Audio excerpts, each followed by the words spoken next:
Said something about his ribs. He's kept pointing to his ribs. Think he might be hurt.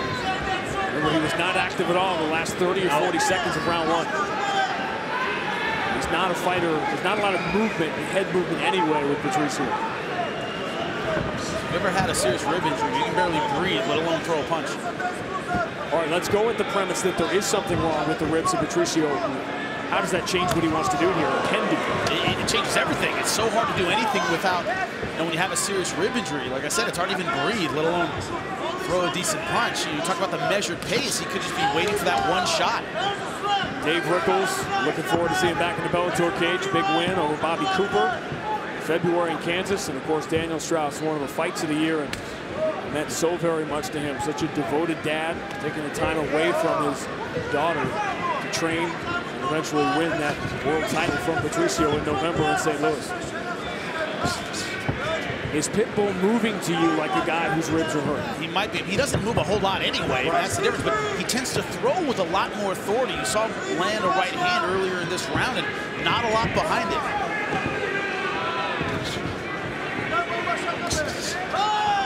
He doesn't throw soft punches. Now, he should have that first round in the bank, though, right? Yeah, I think so, but you never know.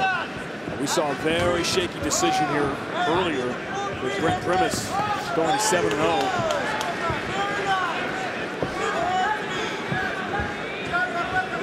Debut of Bellator kickboxing coming up after the Andre Koreshkov-Ben Henderson main event. Certainly isn't being as aggressive as we normally see him. Like, he doesn't have a lot of confidence in his punches, which he normally does. Switching stances now. You hear the fans' reaction, but they don't know what we think we may know. That may very well change the dynamic of this fight, and we'll see. With Patricio, former world champion, finds a champion's way to survive.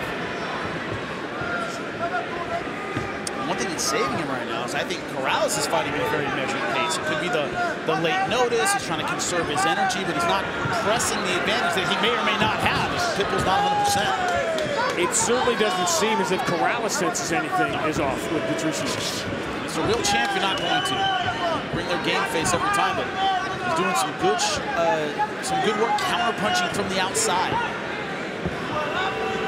think he's been the more effective striker in this round so far.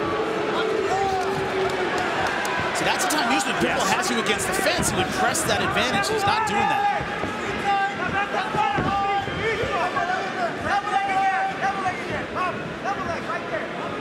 See the trickle of blood on the nose of Corrales, but the drama here is with Patricio. Listen to that jump knee. We talked about Toinho Santos. That's how he knocked him out.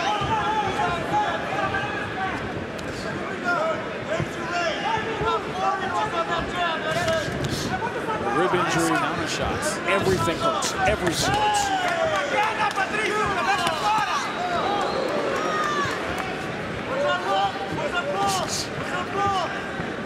This is where we're getting into dangerous territory, like we saw with the Santos-Primus fight, is that on the feet, obviously until this takedown, I thought Corrales doing the better counter-striking, but it's Pitbull moving forward. And I think the judges were seduced by that in the Primus fight. They might be seduced by that in this second round as well.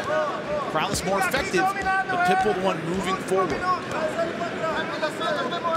Direction is not cage generalship. No, it is not.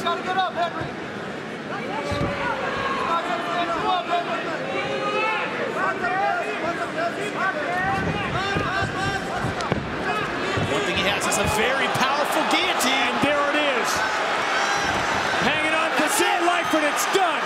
Patricio Pitbull finds a way